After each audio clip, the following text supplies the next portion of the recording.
Okay. Hello, everyone. My name's Audrey. I'm a full-stack developer, and so today we're going to see together how we can extend the microservices puzzle to the front end so that the fun never stops. So to start, we're going to look through the evolution of our applications architecture. And to do so, I thought it might be easier if we took an example that we all know about, the Java Petstore. I'm sure you missed it. You can tell me. So at the moment, it was launched by Sun, something around 2005. Any language it would have been written at this time, the Petstore would have been a classic end-to-end monolith. And then, a few years after, front-end development became a real thing. All of these fancy JavaScript frameworks that we all love appear. And usually at this time, we would have split our end-to-end monolith into a front-end application and a back-end application. And then, microservices entered the game. And usually what happened at this time is that we splitted our back-end application into a set of services, each one being in part of a specific part of the, being in charge, of a specific part of the application, and only this part. So for example, with the Petstore, it would have gave us the product service and the search service and the checkout service.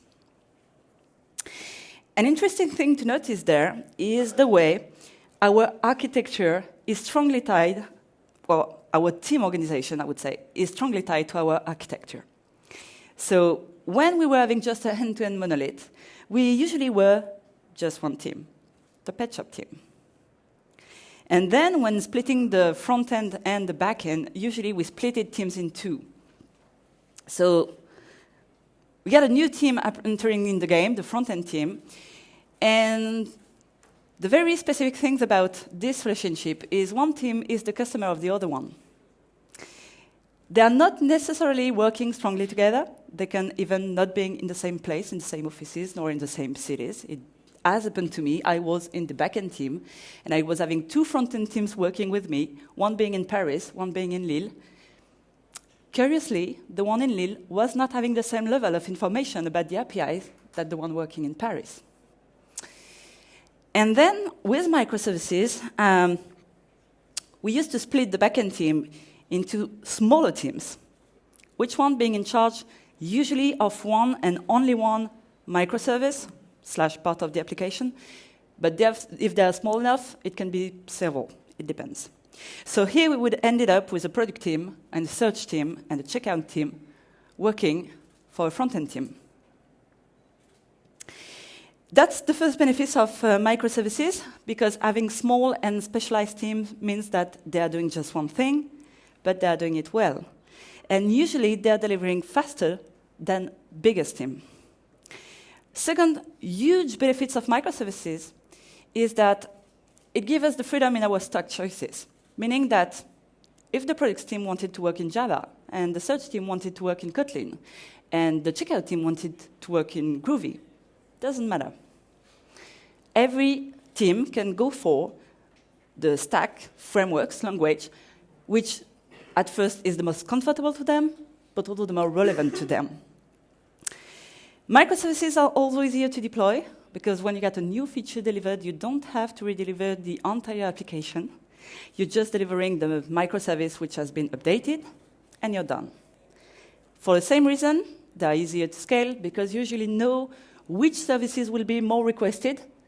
So you're going to scale them, let the rest living their lives, and you're good. So looking at this front-end microservices split, it looks like everything is finally at its place, completely optimized, and it's not. It's not for two reasons. The first one is that, okay, so you're not having any back-end monolith anymore. But now you're having a front-end monolith, which is just as hard to maintain and involved that your back-end monolith was. And the second reason it's not.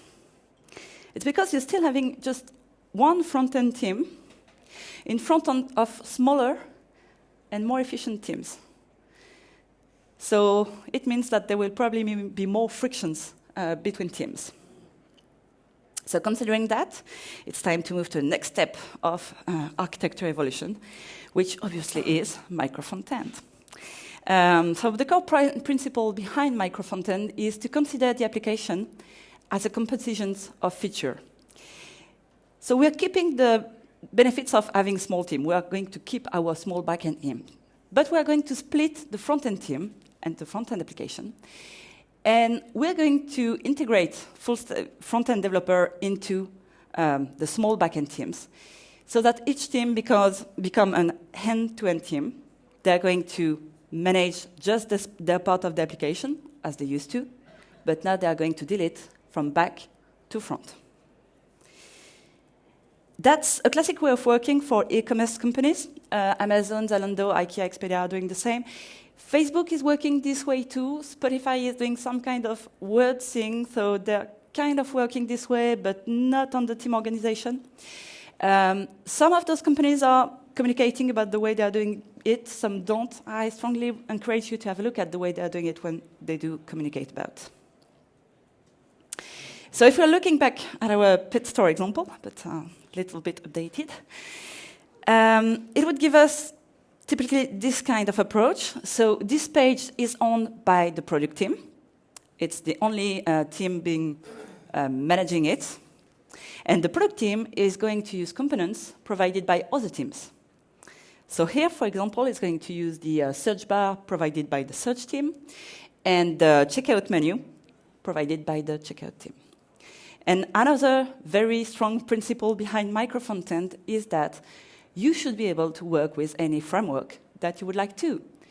So you can imagine having the product team working in Angular, the search team working in Vue, and the checkout team working in React. And it gives us a very, very important benefits because we are now having customer-focused team. It means that each team doesn't have to care about what's happening elsewhere in the application. It's none of their matter. They're just considering their own part of the business so that they can really focus on providing the best experience ever on their own part.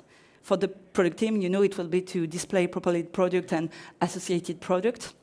For the search team, it would be to have a very fast and efficient research. For the checkout team, obviously, it would be to have a very smooth payment experience. And that's very important. That makes a difference for the user, the end user.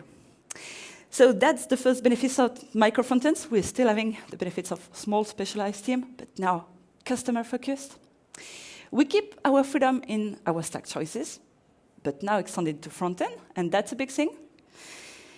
We are more autonomous in our development, because, I mean, if something is broken on the search component, it has no impact on the other teams, on the rest of the application. They just continue working like they were, waiting for the search team to fix that problem.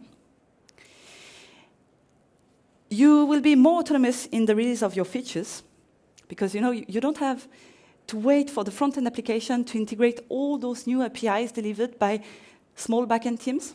You don't have this friction anymore. Each time a feature is delivered, it's delivered end-to-end. And it's also easier to make your application evolving, because you don't have to refactor it in one move. It's components, so you can plan it. You can make it piece by piece. So that's way much easier. So now that we've seen the fantastic world of theory, where everything goes perfectly fine, obviously, let's see how it looks like with a real-life study case. And we are going to talk about Data Fabric. So Data Fabric is the product of Saagie, the company I used to work for. And so it has several applications in it.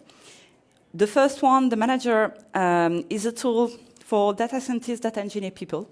It allows them to upload their data processing, data extracting jobs, to pipeline them, to run them, etc. This one was launched in 2015, so obviously it was written in AngularJS. Then came the governance, which is the tool I mostly worked on. This one is completely different from the first one, because this one is business people oriented. It's for chief data officer and all kind of business people that needs to access the content of the data lake, the data sets. It gave them the opportunity to document it. And this one was launched in 2017, so obviously written in Angular.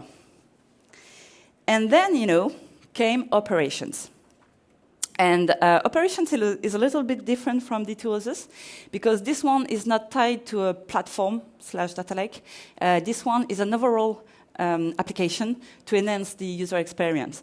This one particularly allowed the users to monitor all of their platforms. And at this point, we realized a few things. First, we had to refactor the manager, because the workflow of the manager was not corresponding to the actual user workflow. So we know we had to work on it. Then we know that, it was a kind of two-way monolith, a front-end monolith and a back-end monolith at the moment it was written. So obviously, all security modules were inside the manager. And they were not called by governance, and they were called by operations, and they would have been called by other applications. So we knew for sure that we had to extract this part in a separate service. And we knew that we were needing other tools like operations, and most important, that all of those applications, including the existing one, need to be displayed in a single-page application. And that's when the fun begins. So considering this, we started working on the version 2 of the product. And we decided to move to Micro Frontend, both on the architectural side and on the team organization side. We made a few tries, because on the human side it went smoothly. On the technical side, it was a little bit more difficult. The first try is called Layout. It's in pure JS. It was launched in December 2017. The second one was called Galaxy. It was in React, launched in March 2008. And the last one, Layout as libs, which is pure JavaScript too, is in production since July last year. And this is what we're going to talk about now. So, just to give you an idea of what we were targeting for the version 2 of Data Fabric, so it would look like this way. So you're having what we call the primary nav, the left component, which allows the user to switch from platform-related applications to platform-related applications. The top bar is here to let the user switch between non-related applications, operations, security, for example. Then you get a user menu, so I'm not going to spend a lot on time on this one. And the main component of the page actually is our existing applications. So it could be here, the manager in AngularJS, or it could be the governance written in Angular. And before we're going into technical details, I would like to say a quick word about design system. Who knows about design system? No one? Perfect? Yeah, Regina, fantastic. So there is no point to do micro frontends if you're not going to provide a consistent user experience. The users expect all the applications to look and feel the same way. And that's when you're going to need a design system. A design system is a set of resources and behaviors for your components. Such as one is called Saagie-ui. It's public on NPM. It can't be reused for commercial purposes, but feel free to have a look at it, just to get inspired. Okay, so now let's move to try one, Saagie-Layout. So Saagie-Layout, it's a composition of web components. It's completely based on the work of Michael Gears from the microfrontends.org website. Don't worry about the links. I'll give you all of them at the end. So this one it's completely the architecture. We described it previously, with the Petstore, but completely based on web component, meaning that our left menu, our top bar menu, our user menu, and our main component are all web components, with the slight exception that the main component is the existing application encapsulated into a web component. So either the AngularJS application or the Angular application. Quickly, about web component, if you're not familiar with, they rely on 4 specifications, which can be used on their own, but combined together will allow the user to first define your own custom element, defining your own tags, then to have a shadow DOM, which allows your CSS to be completely instantiated and isolated, which is a pretty good thing when you're a poor CSS developer like I am. You can use also HTML template to create components that will not be instantiated at load, but will be loaded further. And then we get the ES module specifications to have a consistent way of importing our components. So declaring a web component is pretty straightforward. You're going to declare a JavaScript class, classic one, which is going to extend the HTML element. And once you've done that, you're going to have access to several methods of the API to manage the lifecycle of your component. So first, you get the connected callback method, which is called when the element is attached to the DOM. Then you get the disconnected method callback method, which is called when the element is detached from the DOM. Then you get the attribute change callback. And this one is very important because that's the one which is going to be called each time the value of an attribute of your component has been updated. So if your component has an attribute, let's say color, and the value was blue, and the value is now red, that's the method which will be called. And something which is not part of the specification, but that you will see quite often, usually we declare a random method because we need to declare our markup. So usually we are doing it in the constructor, but then when something is updated, we have to redeclare it in the attribute change callback method. And you do know that we're not really fans of duplication of code, so usually we extract this part of code, all the markup of the component, into a random method. Once you're done with the lifecycle of your component, you can declare it into the custom element registry by calling the define method with two arguments.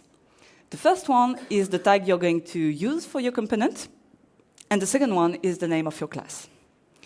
So now let's look at how it looks like to use it in a real HTML page. First of all, obviously, you're going to import your component. You don't expect the browser to guess that your component exists somewhere. And then you're going to declare it as you would do for any other HTML tag, which is pretty convenient. Well, I guess most of you have to make application working with old version of browsers and every version of browsers, etc. So you will probably need what we call the polyfill that will emulate the behavior for old browsers. This one is supposed to be the most reliable, stable at the moment. There is others, but I would recommend this one because this one is supposed to work with every browser. The good news is, talking about support, that since October last year, Firefox is now supporting the 4 specifications. So every modern web browser supports every 4 specification. So obviously not Edge, which actually it's not really a problem because the thing is they recently declared that they will stop to maintain their own JavaScript engine. So that will probably be solved by moving to the Chromium engine. So now, let's see how we move from an existing application to a web component.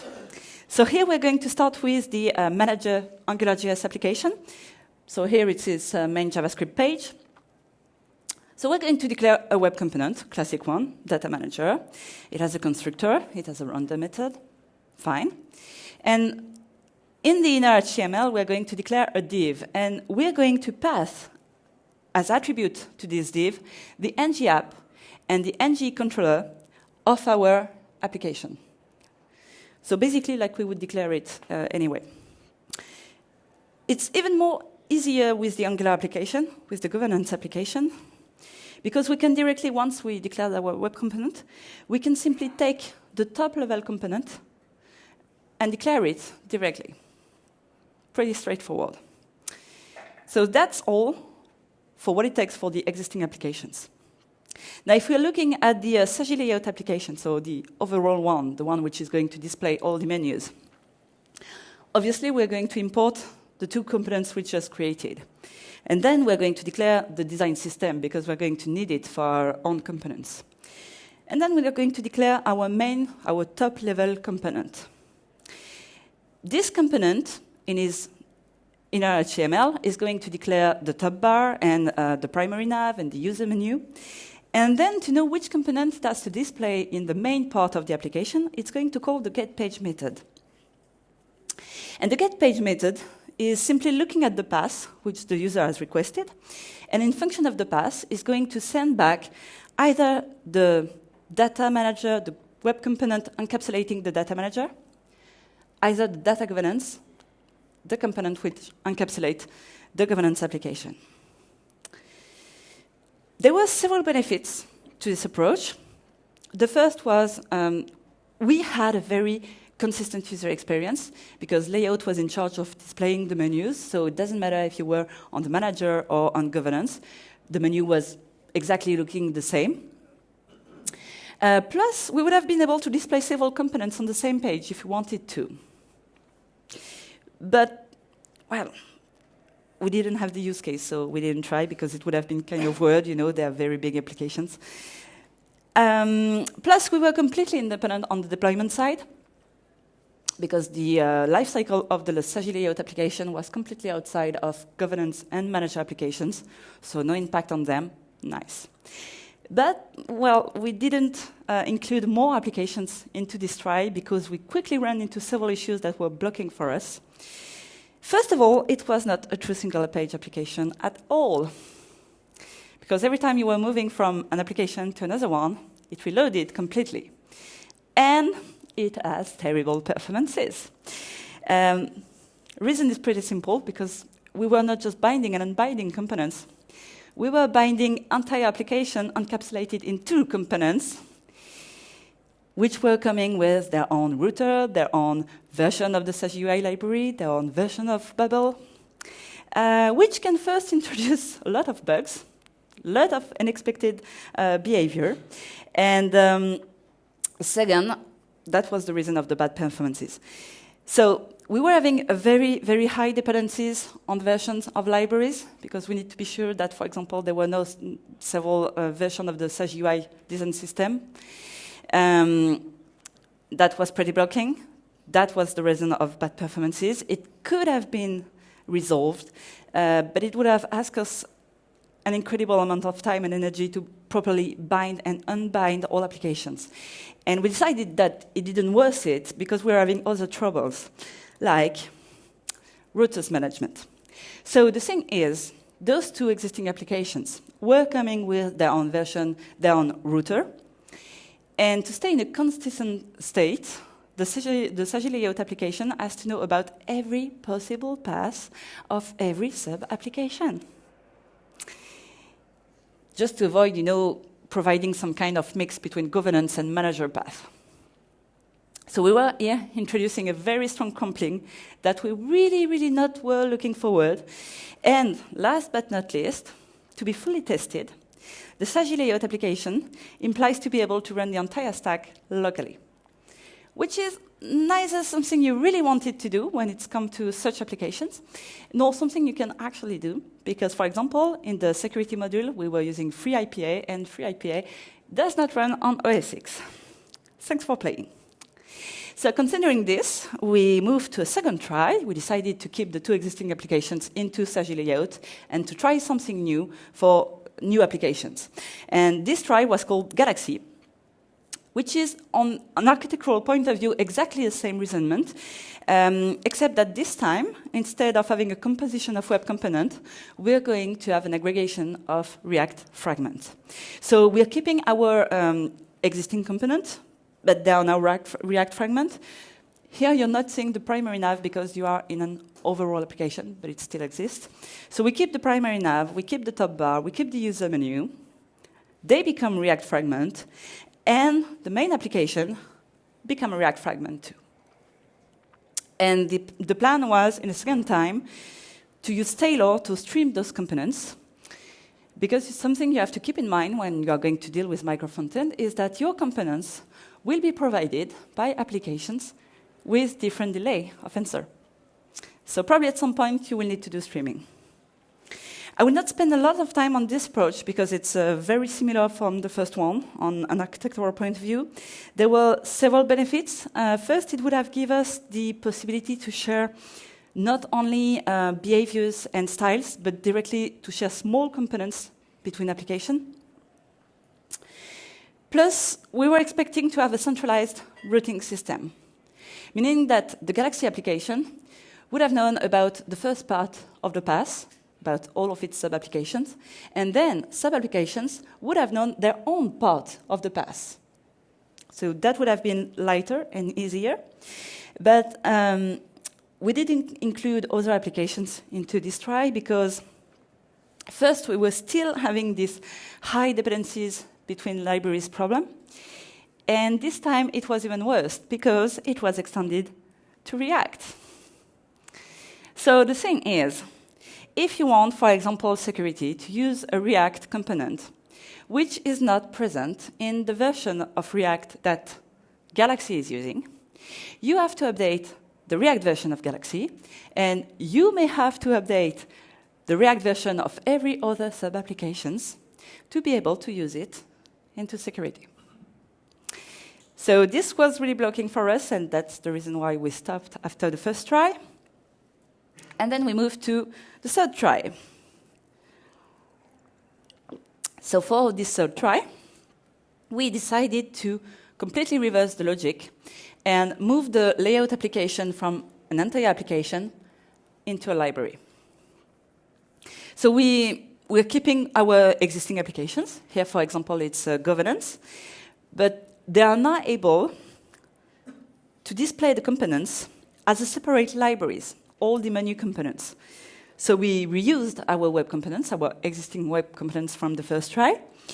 Instead, that this time they were moved into a very small, very pure and lightweight JavaScript library, which was installed through NPM.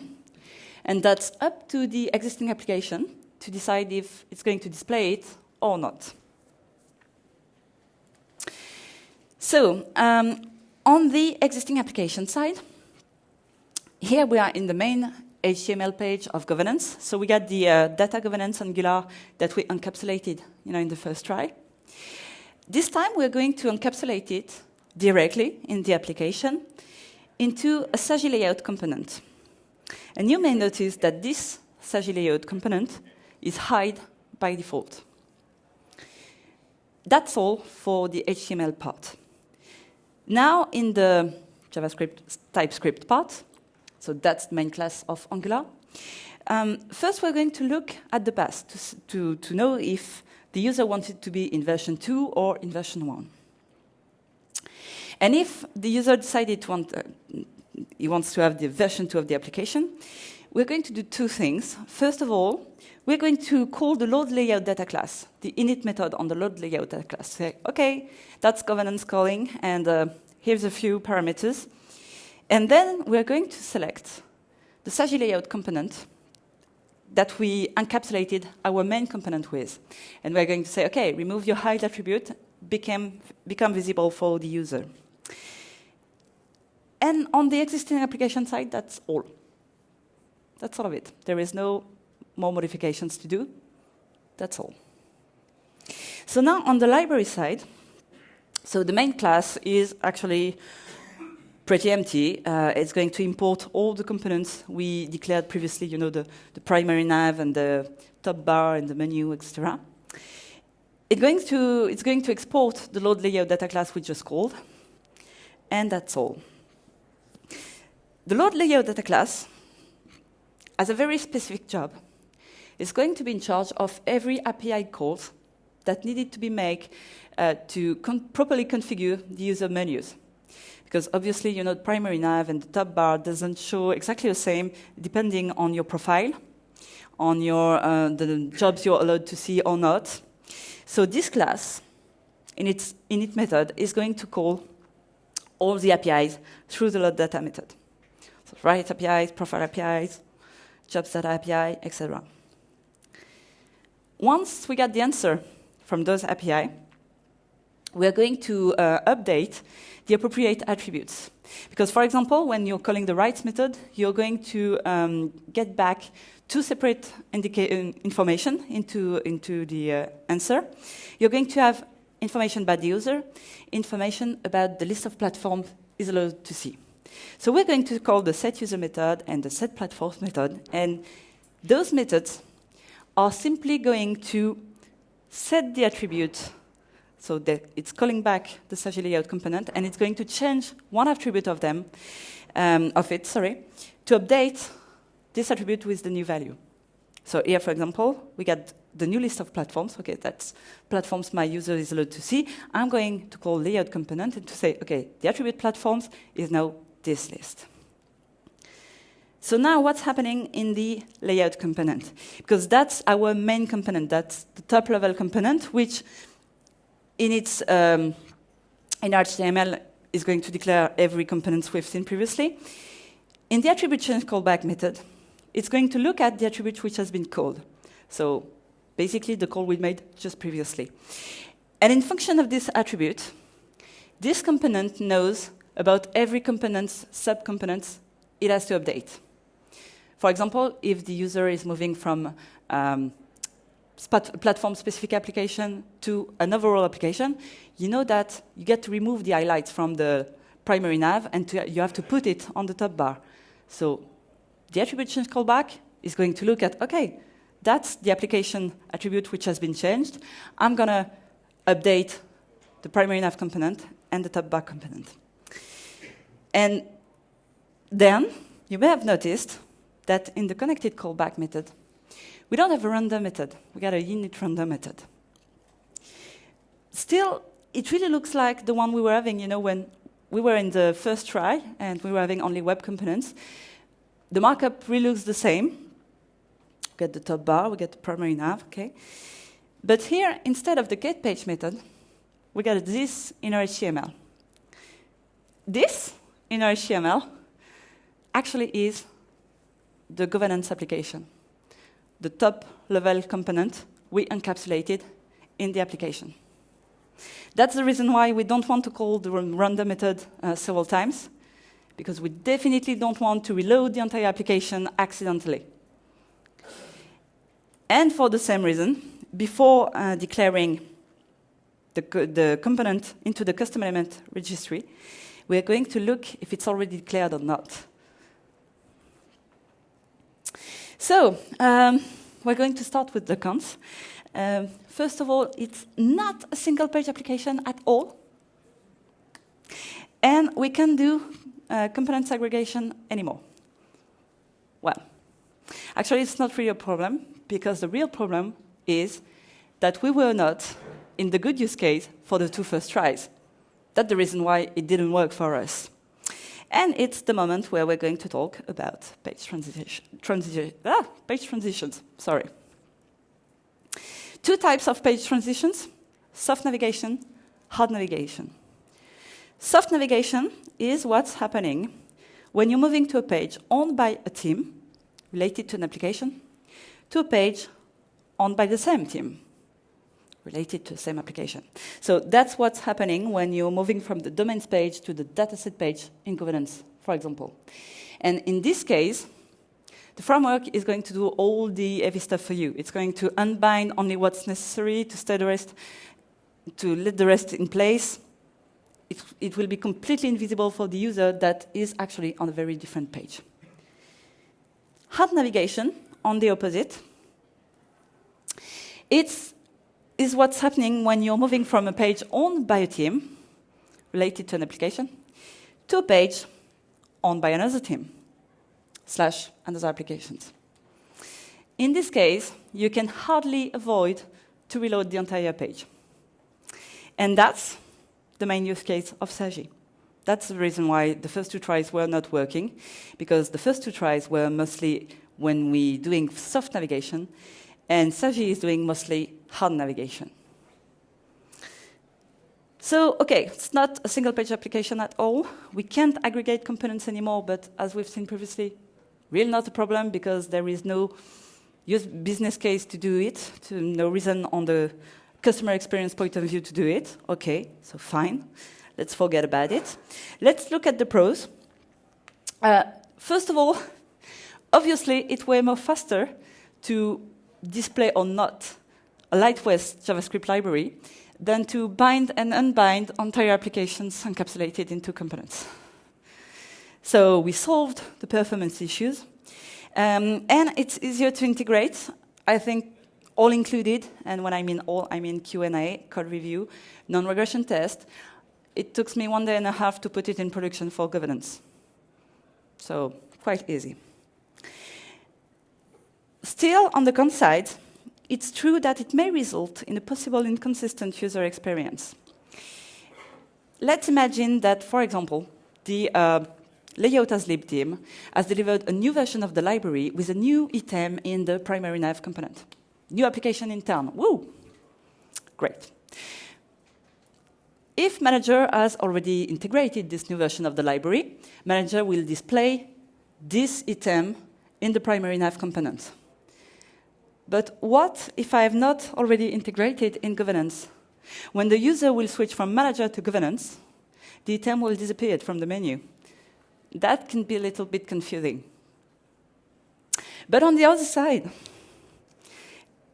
it gave us completely independency both on development and on deployment. Because now imagine that this new item in the menu is coming with a bug. I know that never happens, but let's imagine. Well, on the case of the manager, which has updated its version of the library, the only thing to do is to roll back to the previous working version of the layout as lib. On the case of governance, I haven't updated. So I just can wait, for the layout as lib team to fix it, and then I will upgrade my version. At the moment, it's working fine. It has no impact on me. OK, you're going to talk about breaking changes, right? Yeah. It's true that in some cases, you won't be able to avoid to update all applications at the same time. But hey, good news. We're talking about NPM update. Should be manageable, We solve the libraries conflict this way, because the thing is, before upgrading my version of the layout as lib version, I just have to look at the version of the design system it's going to use. If it's not the same that the one governance is using, I'm upgrading my version in governance of the design system, and then I can peacefully upgrade my version of the layout as lib.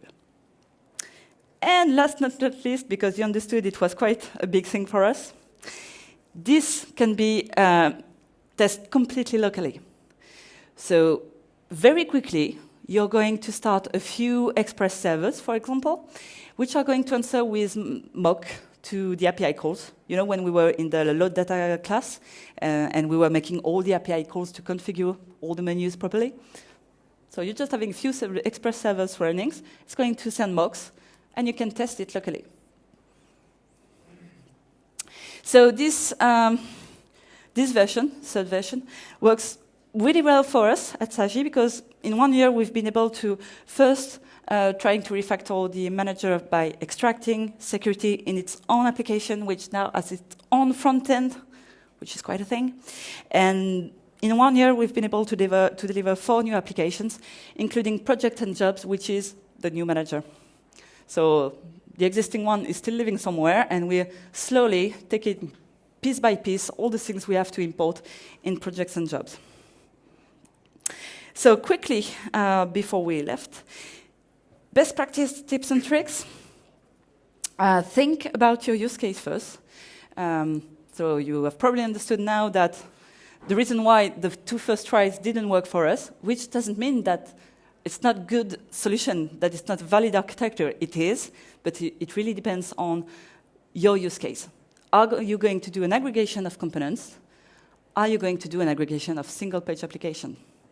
In those terms, are you going to do soft navigation or hard navigation? Take care of your design.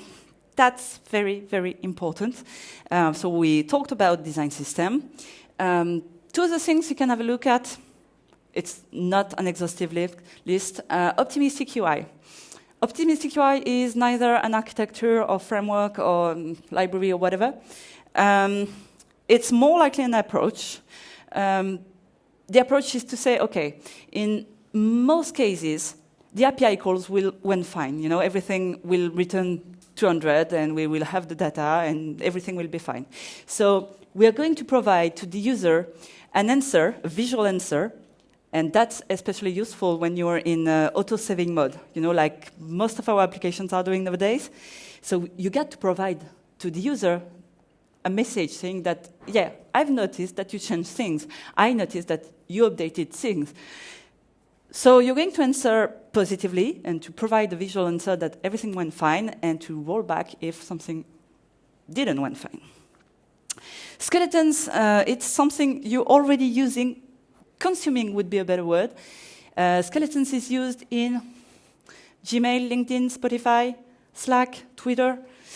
Skeletons is what's happening when the application is loading. And you're seeing shadows of what the application will look like. You don't have the data, but you can guess how the menu will be displayed. That's skeletons. That's very cheap to implement, but that will give big big feedback to your users, because it's saying, okay, I'm not just doing some fancy thing or perhaps crash in my on part of the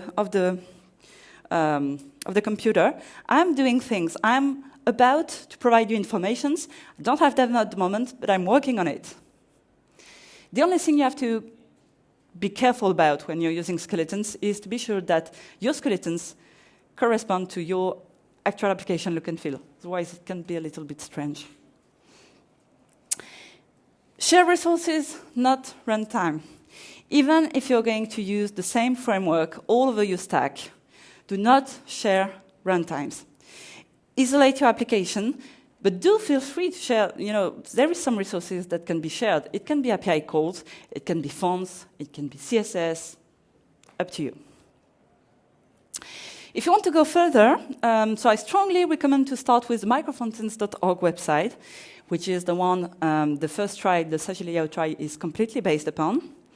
This site is owned by Michael Gist, that is on Twitter, who gave an excellent talk at Web Worlds last year, if you want to have a look at. This site is very interesting because it's not only about technical, architectural things. There is a lot of other and related topics which are on the website too. There is a GitHub account related. On the GitHub account, there is 2 examples. The first one is completely based on custom elements. So it's a little bit like what we've seen the first try. And the second one does include an example with server-side includes. And server-side includes is definitely something you want to have a look at if you're going to do an aggregation of components. Experiences using Micro Frontends at IKEA. So this one is an InfoQ article. Doesn't go technical deeper enough at my test, but it's quite normal, quite understandable, because it's like their own recipe. Still very interesting to see how they consider Micro Frontend into such a big organization, because they got so many teams involved. So very interesting read. Project Mosaic, it's a set of library and resources to aggregate fragments. It has been open sourced by Zalando. Taylor is probably the most popular project amongst all of them. And Single SPA. So Single SPA is a library to do an aggregation of small single-page application.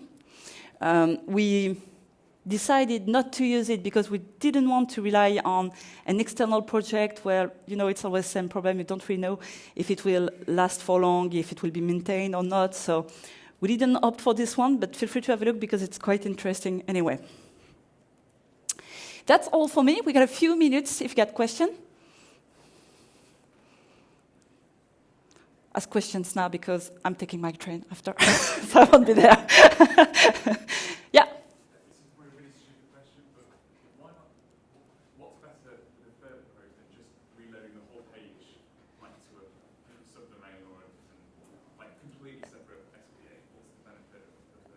What's the benefit of the third applications? Keeping separated applications, you mean? Yeah, why not just have 5 different applications that just look similar, but are completely different? Not sure I understand your question. Sorry. Maybe I'll try. Okay, I'm really sorry. Another quick, yeah? Can we deploy the Micro Frontend without having to redeploy the whole application? So the question is, can we deploy the Micro Frontend without having to redeploy the entire application? The answer is, you get to redeploy it the first time because you get to declare this new library. so that it became available for the rest of the application. Plus, it's not completely transparent because here I focused on the front-end part of the architecture. The thing is, if you want this to work, especially when you want to maintain your legacy version apart, you will have a lot of redirections to do. So there were a lot of Nginx and traffic involved. So yes, at the beginning, you have to redeploy everything, and then it works on its own. But still, when you have to update the library, the version of the library, you have to redeploy. Yeah. From a stylistic point of view, how you said you mentioned each application had a different theme, for example.